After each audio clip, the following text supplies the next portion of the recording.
شیخ عبدالقادر جیلانی، جنہیں غوث اعظم بھی کہتے ہیں، بہت بڑے بزرگ اور ولی اللہ گزرے ہیں۔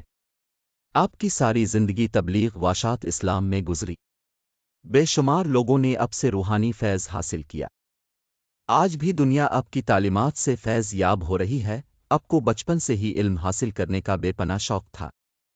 اپنے ابتدائی تعلیم تو اپنے قصبے جیلان میں ہی حاصل کی، لیکن دین کی اعلیٰ تعلیم حاصل کرنے کے لیے بغداد جانا پڑتا تھا۔ اس زمانے میں گاڑیاں اور موٹر کاریں نہ تھیں، اس لیے لوگ قافلوں کی صورت میں پیدل سفر کرتے تھے۔ چنانچہ آپ کی والدہ نے آپ کو بھی بغداد جانے والے ایک قافلے کے ہمراہ روانہ کر دیا۔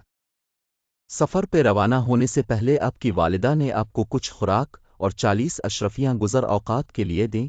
آپ کی والدہ نے یہ اشرفیاں آپ کی قمیض میں سی دیں تاکہ محفوظ رہیں، اور چلتے وقت آپ کو خاص طور پر یہ نصیحت کی کہ بیٹا، ہمیشہ سچ بولنا اور جھوٹ کے قریب نہ جانا۔ اپنے ماں کی اس نصیحت کو غور سے سنا اور سفر پہ روانہ ہو گئے۔ قافلے کے لوگ ڈرتے ڈرتے سفر پہ روانہ ہوئے۔ انہیں اس بات کا بھی خدشہ تھا کہ کہیں راستے میں ڈاکو قافلے پر حملہ نہ کر دیں، کیونکہ ان دنوں راستے غیر محفوظ تھے اور ڈاکو اکثر قافلوں کو لوٹ لیا کرتے تھے۔ آخر وہی ہوا جس بات کا ڈر تھا۔ قافلے نے ابھی سفر کی 2 منزلیں ہی طے کی تھیں کہ ڈاکوؤں کے ایک گروہ نے رات کی تاریکی میں اس پر حملہ کر دیا۔ تمام قافلے میں افراتفری اور بھگدڑ مچ گئی اور ڈاکوؤں نے اہل قافلہ کو خوب لوٹا۔ ایک ڈاکو شیخ عبدالقادر جیلانی کے پاس آیا اور کہنے لگا، وہ لڑکے، تیرے پاس کیا ہے؟ آپ نے جواب دیا، میرے پاس 40 اشرفیاں ہیں جو میری قمیض کی تہ میں سلی ہوئی ہیں۔ ڈاکو نے آپ کی اس بات کو مذاق سمجھا اور ہنستا ہوا آگے گزر گیا۔ اتنے میں ایک اور ڈاکو آپ کے پاس آیا اور وہی سوال کیا۔ آپ نے پھر وہی جواب دیا۔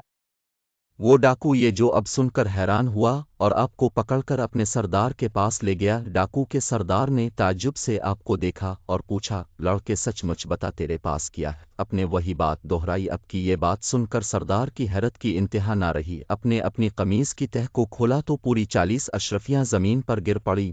اشرفیاں دیکھ کر سردار کی آنکھیں حیرت سے کھلی کی کھلی رہ گئیں۔ اس نے اب سے مخاطب ہو کر کہا، لڑکے، تو نے سچ بول کر اپنا راز کیوں فاش کر دیا، حالانکہ تو آسانی سے اپنی اشرفیاں بچا سکتا تھا؟ آپ نے جواب دیا، میری ماں نے مجھے نصیحت کی تھی کہ بیٹا، ہمیشہ سچ بولنا۔ میں نے اپنی ماں کی نصیحت پر عمل کیا ہے۔ آپ کا یہ جواب سن کر سردار اس قدر متاثر ہوا کہ بے ساختہ اس کی آنکھوں میں آنسو آ گئے۔ وہ سوچنے لگا کہ ایک طرف یہ لڑکا ہے جسے اپنی ماں کی نصیحت کا اس قدر خیال ہے، اور دوسری طرف میں ہوں کہ اپنے مالک حقیقی کے احکام سے غافل ہو کر بے گناہ لوگوں کو لوٹتا ہوں۔ اس کے دل سے غفلت کا پردے دور ہو گیا۔ اس نے توبہ کر لی اور قافلے کا لوٹا ہوا مال واپس کر دیا۔